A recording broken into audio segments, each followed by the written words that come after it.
Any Toamasina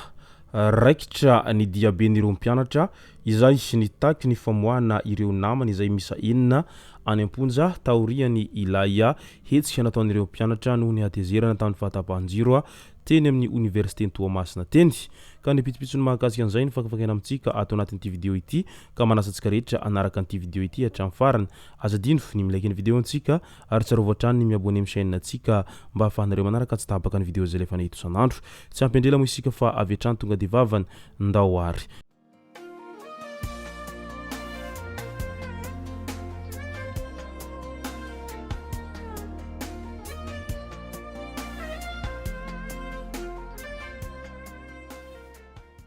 ny tonga tsy miaraba olona mantesitra ka dia faly miaraba isika rehetra mpanaraka tsy tapaka an'ity chaîne ity tenako amin'ity androandroany ity araka n'izay efa natsipiko zay dia ny mahakasika ny diabe izay nataon'ireo mpianatra no tena iompanan-tsika ato anatin'ity vidéo ity fa milohan'izay dia andao aloha resantsika ireto tsara fantatra manaraka ireto mpianatry ny polytechnique vontovorona nahavita fitaovana fianarana mitondra fiara izay namboarina tamin'ny hazo boritra plastique ny mpianatry ny polytechnique eny vontovorona eny tao anatin'ny iray volana sy tapany nananganan'izy ireo izay fitaovana izay tsy misy mahasamihafa azy amin'ny fianarana fiara amina auto-école tanjon'ireto tanora ireto ny hahafahany rehetra mianatra mamily fiara na ao an-trano ihany zany ka noho izay dia tohizo ny ezaka izay efa tsara vita ary tohano hatrany ireo tanora malagasitsika izay mahavita zavatra goavana tahaka an'izao vitan'ireo mpianatry ny polytechnique vontovorona izao resaka fisolokina indray milaza ho manana anabavy malagasy nanokatra orinasa any Canada ireto tanora avy ao sambava ireto ka mitady olona hiasa any an-toerana fomba izay entin'izy ireo misoloky ary misy sarina vehivavy izay fotsy mihitsy ao amin'ny compte Facebook-n'izy ireo io no anabavinay karina karaina ho izy ireo nefa compte fako voasampy ny mpitandro fitaminana izy ireo ny 8 aogositra 2024 lasa teo iny ary natolotra ny fitsarana atao antala ka nidoboka vonjomaika ny 12 aogositra olona manodidina ny 20 aloha hatreto no fantatra fa voasoloky vola izay mitentina valitapitrisa ariary ka noho izay dia melimelo trano ireo zareo amin'ity fitiavana andeha hiasa ivelany ity fa maro ireo tsy valahara manararaotra an'izay fahitavany fa tena te handeha mafy hiasa any ivelany ianao ka araraotin'izy ireo amin'ny fampantenana pokaty isan-karazany amin'izay fisolokina isan-karazany izay ataon'izy ireo zay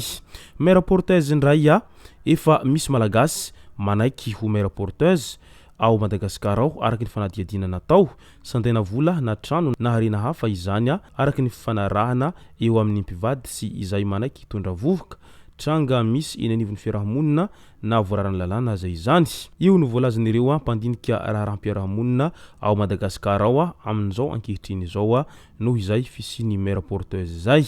mety ho maromaro ihany araka izany ireo tanora vehivavy hirongotra amin'ity resaka fanaovana mère porteuse ity raha toa ka ahitavan'izy ireo tombotsoa sy volabe izany rehetra izany ny fiainana efa sarotra ity za raza mahita an'izay fidiram-bola izay tsy dia isa sarana loatra izay fa dia mitondra vovoka fotsiny dia tonga aminao ilay vola izay intediavinao hatramin'izay ka mety ho anton'izay no mahatonga an'izao fisiny mère porteuse ao Madagasikara amin'izao fotoana izao ny mahakasika ny fihetsiketsehana izay nataon'ny mpianatry ny barikadimy tany Toamasina indray niakatra fampanoavana ireo mpianatra izay misa enina ny harany fisamborana ataoriny fihetsiketsehana nataon'ny université ny barikadimy tao Toamasina tao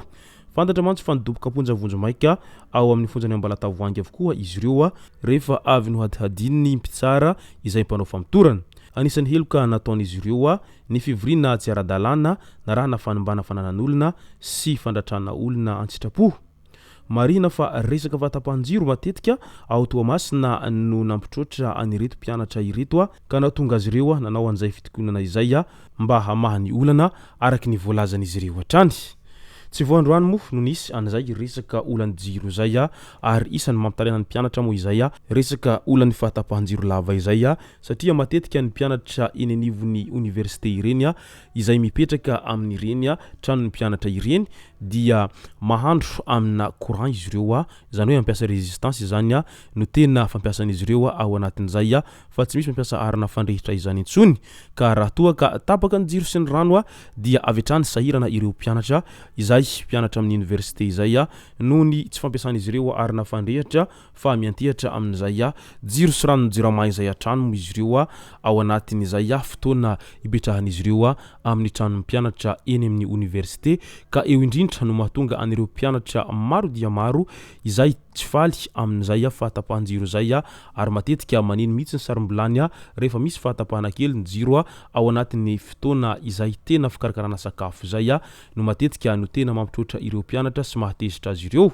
tsy ao toamasina irery ihany no matetika miseho izay resaka fitokonana sy fihetsiketsehana ataon'ny mpianatra noho ny fahatapahan-jiro zay fa amin'ny université rehetra manerana ny nosy dia ahitana an'izany avokoa ary tsy voandroany no nahitana anireo mpianatra izay manao fihetsiketsehana mandorokodiarana sy mitoratoraka etsiroa eny amin'ny université ireo fa hita manerana ny nosy izy io ka efa izay mo no matetika ny fanehon'ireo mpianatra ny atezeran'izy ireo ary na dia miezaka azy ny mpitandro filaminana misambotsambatra azy ireo dia tsy mahasakana azy ireo tsy hanohy an'izay fihetsiketsehana izay mo no fisamborana azy ireo osetrin'izay fisamborana izay hatrany dia fantatra fa tezitra ireo mpianatra marobe izay tao anatin'izay fitokonana izay hatrany ka nidina an-dalambe izy ireo nanao diabe mba ho fanairana anireo mpitandro filaminana mba ahafahan'izy ireo mamotsotra anireo naman'izy ireo izay no tanana amponja noho n'izay hetsika fanairana amin'ny fahatapahan-jiro izay raikitra arak'izany ny diaben'ireo mpianatra izay mitaky ny famoahana ireo namany izay misa enina any amponjany mbola tao anatin'ny campus aloha izy ireo nanao an'izay hetsika izay diabe izay raha toa ka efa miantrana eo ivelany eo ny mpitandro filaminana hiandry an'izay ho fianaka an'ity fihetsiketsehana izay ataon'ireto mpianatry ny barikadimy izay tsy faly noho ireo namana izy ireo izay nosamborona noho izay fitakiana nataon'izy ireo izay tsy hoe nangalatra akory na ihany koa nanao zavatra fa nanao fitakiana amin'ny fahatapahan-jiro ireo naman'izy ireo izay nahiditra amponja ireo ka izay indrindra no mahatonga azy ireo tena tezitra mafy ka nanao an'izay diabe izay mangataka ny famoahana anireo naman'izy ireo izay raha toa ka tsy mivoaka angamba ny naman'izy ireo mety hitatra ihany ity resaka diabe izay ho ataon'izy ireo izay ka dia andrasantsika eto ara ny fandraisana andraikitra izay ataony ireo tompon'andraikitra rehetra ao toamasinao manoloana an'izay fangatahan'ireto mpianatry ny barikadimy amin'ny famoahana ny naman'izy ireo izay nahiditra amponja izay noho izay fitakiana izay nataon'izy ireo izay no masaka azonaroso tao anatin'ity vidéo ity tomboko lasy tomboko vavy misaoratsika rehetra nanaraka an'ity vidéo ity hatramin'ny farany azadino ny milaiky ny vidéontsika ary tsarovatrany ny miabone amin'ny chaîne antsika mba ahafahanareo manaraka tsy tahapaka ny vidéo zay lefa nahita isan'andro tomboko lasy tomboko vavy mankasitraka dia mirary soa